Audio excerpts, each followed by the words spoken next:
గురుగారు, ఋతువులలో శిశిర ఋతువు యొక్క ప్రత్యేకత ఏమిటి? భారతీయ కాలగణనలో ఈ ఋతువులను ఎలా విభజించారు? 19వ తారీఖు నుంచి ఈ మాఘమాసంలో శిశిర ఋతువు ప్రారంభమైంది. ఏమండి, ఈ శిశిర ఋతువు అనేటువంటిది ప్రారంభం ఎవరు చేశారు?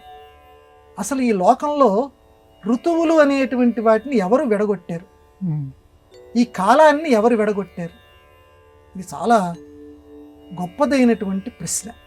ఎవరు విడగొట్టారు? ఎవరు చెప్పగలరు అని అంటే వేదంలోనే దీనికి జవాబు చెప్పారు. వేదాలకు సంబంధించిన స్మృతుల్లో ఆ వేదంలో చెప్పినటువంటి విషయాలు చెప్పారు మనకి.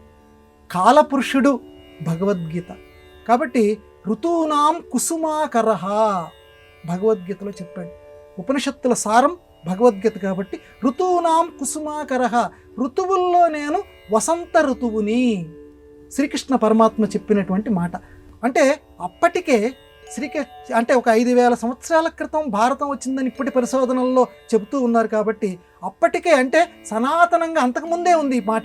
ఋతువులు అనేటువంటి ఒక కాల విభజన అప్పటికే ఉంది. కాబట్టి లోకంలో భగవంతుడే ఈ కాల విభజన చేశాడు.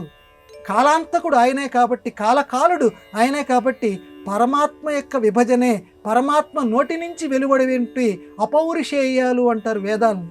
వేదాలు ఎవరు రాయలేదు, భగవంతుని యొక్క మాటలే వేదాలు. కాబట్టి వేదాలకు సంబంధించినటువంటి పంచమ వేదమైనటువంటి భగవద్గీతలో మనకి స్పష్టంగా కనపడుతోంది కుసుమాకరము అంటే వసంత ఋతువు. వసంత ఋతువు యొక్క ప్రస్తావన వచ్చింది అని అంటే మిగతా ఋతువుల ప్రస్తావన కూడా ఉన్నట్లే కదా.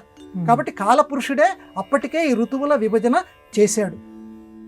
లోకంలో ఇప్పుడు మన బాగా తెలివి కలిగినటువంటి పంచాంగకర్తలు కానివ్వండి, లోక వ్యవహారం తెలిసినటువంటి వారు కానివ్వండి, కాలంలో కనిపించేటువంటి లక్షణాలని అనుసరించి ఋతువుల యొక్క నామకరణ చేశారు.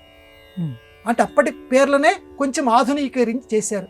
బాగా చెట్లు చిగురిస్తే వసంతకాలం, ఎండలు బాగా కాస్తే గ్రీష్మకాలం, వర్షాలు కురిస్తే వర్ష ఋతువు. అంటే ఈ నెల చైత్ర వైశాఖములు జ్యేష్ఠాష్టములు ఇలా చెప్పి ఈ 2 నెలలు అని చెప్పి మొత్తం అలా విడగొట్టుకుంటూ వచ్చి ఈ 2 నెలల కాలంలో ఈ ఋతువు ఉంటుందని చెప్పి ఈ రకంగానే ఆనాటి కాల పరిస్థితులు. అందుకే మన తెలుగు వాళ్ళ యొక్క, మన ప్రాచీన జ్యోతిష్కుల యొక్క ఆర్యభట్టు, వరాహమిహిరుడు ఇవి అప్పటి కాలంలో చేసినటువంటి ఋతు విభజన అమ్మాయిది.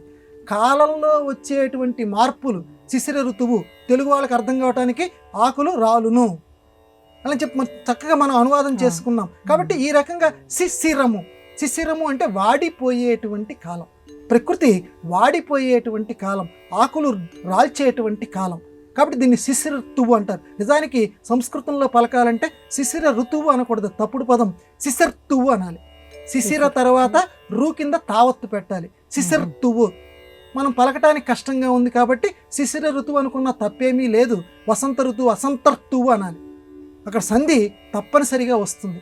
ఆధునిక పరిభాషలో పలకటం కష్టం కాబట్టి ఇప్పుడు ఇలా పలికిన తప్పు లేదు. మొత్తానికి ఈ కాల విభజన చేసిన వాడు లక్షణాలను అనుసరించి ఈ కాలానికి పేరు పెట్టినటువంటి వాడు, నెలలని ఎవరు పెట్టారో, రోజులని ఎవరు పెట్టారో ఆ పరమాత్మే ఈ రకంగా ఋతువులకి నామకరణం చేసినటువంటి వాడు.